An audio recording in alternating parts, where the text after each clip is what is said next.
En bref, cette semaine, les PME de la région tirent de l'arrière en matière d'innovation.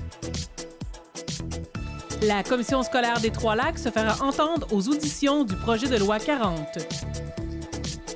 Et l'opération Nez Rouge, l'appel qui fait du chemin. Québec innove, la FTQ et Ernst & Young ont publié le 6 novembre dernier les résultats d'une étude de Léger sur les PME du Québec et l'innovation. Selon ce sondage, les PME de la Montérégie ont le plus faible taux d'innovation au Québec. En effet, moins d'une PME sur deux, 47 %, ont développé une innovation durant la dernière année. Il s'agit du plus faible taux au Québec où la moyenne est de 57 %. Il est constaté que même si les entrepreneurs comprennent l'importance de l'innovation, ils semblent mal outillés pour passer à l'action. Grâce à la députée de Vaudreuil, Marie-Claude Nichols, la commission scolaire des Trois-Lacs pourra se faire entendre lors des auditions en commission parlementaire dans le cadre du projet de loi 40 portant sur l'abolition des commissions scolaires. La députée souligne qu'il ne faut pas perdre de vue l'objectif, soit celui d'assurer la réussite éducative de nos enfants, et pour ce faire, les intervenants doivent se faire entendre. En fait, la démocratie, elle va pas bien. Elle va pas bien du tout, et ce n'est pas seulement à notre niveau, au niveau scolaire. Bien sûr, on nous reproche ce faible taux de participation à 5 %. Mais je tiens à souligner également qu'aux dernières élections provinciales, vous avez perdu 5 % du taux de participation. Alors, éventuellement, vous viendrez nous rejoindre. Hein? Ce qui est désolant, c'est que Mme Bouchard l'a souligné, il n'y a absolument rien qui a été fait au cours des dernières années pour aider à la démocratie scolaire. Et pourquoi on ne pourrait pas faire ici au Québec, comme dans le reste du Canada, et de faire un arrimage municipal scolaire? Je me pose la question. L'opération Nez Rouge lançait le 5 novembre dernier au Centre d'action bénévole L'Actuel sa 36e campagne. En effet, dans moins d'1 mois, le vaste service de raccompagnement se déploiera partout au Québec du 29 novembre au 31 décembre.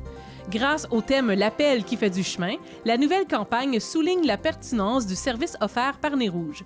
De plus, l'application mobile version améliorée permettra de repérer les informations plus rapidement et les centrales pourront géolocaliser les équipes de bénévoles sur la route.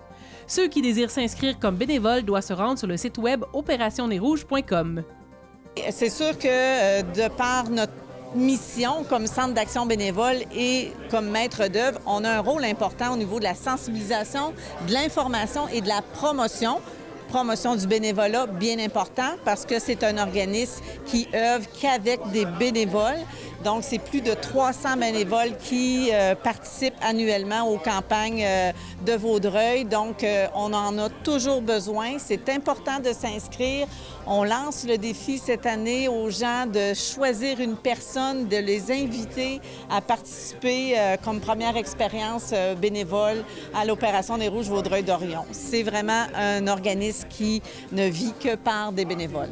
Donc, c'est un appel à tous. Venez vous inscrire pour participer, pour être bénévole à la campagne Nez Rouge dans la région. Parlons un peu des nouveautés, entre autres au niveau de l'application mobile.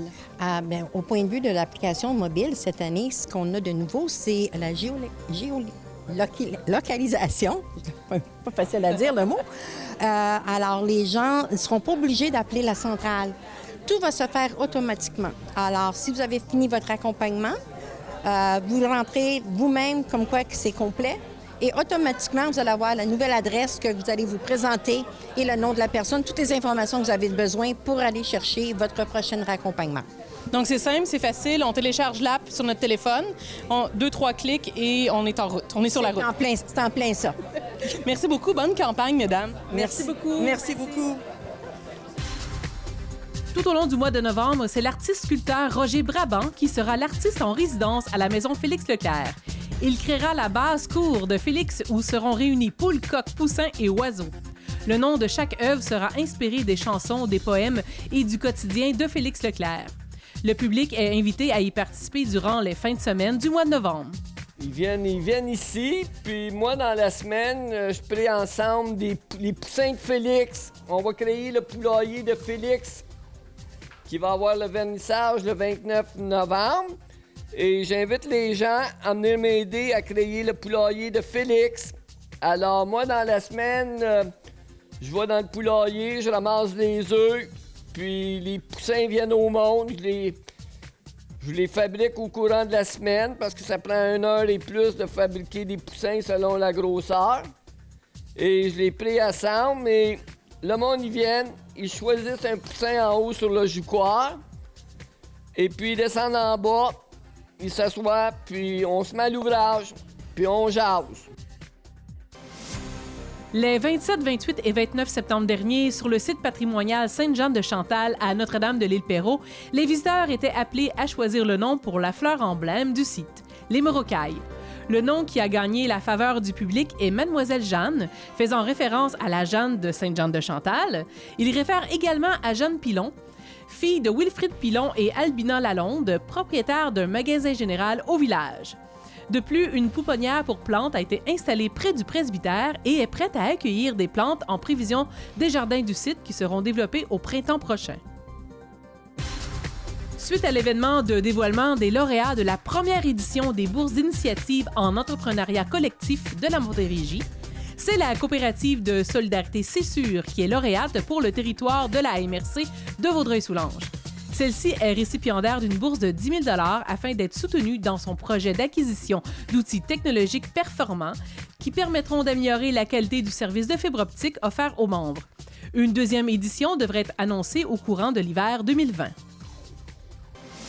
Le Cégep Gérald Godin a accueilli plus de 700 personnes lors de sa journée porte ouverte le 3 novembre dernier. Les visiteurs ont profité de l'événement pour en apprendre davantage sur les différents programmes d'études et découvrir la vie étudiante. Ils ont également profité de l'occasion pour découvrir l'offre de la formation continue et la programmation de la salle de spectacle du Cégep, la salle Pauline Julien.